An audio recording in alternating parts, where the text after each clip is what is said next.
యాదాద్రి భువనగిరి జిల్లా బైపాస్ రోడ్డులో ఘోర రోడ్డు ప్రమాదం జరిగింది. దీప్తి హోటల్ వద్ద బైక్ ను వెనుక నుంచి లారీ ఢీ కొట్టడంతో పావని అనే వివాహిత మహిళ, కన్నయ్య అనే పిల్లవాడు మృతి చెందారు. భర్తకు కూతురు సాత్వికకు స్వల్ప గాయాలయ్యాయి.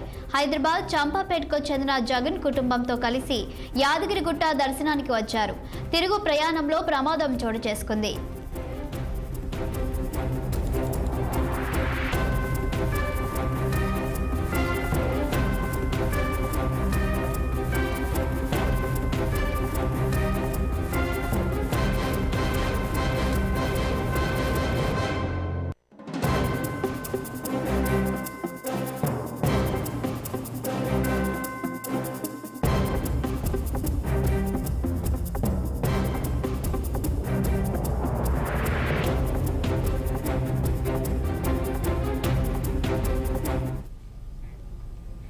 నల్గొండ జిల్లా మిర్యాలగూడ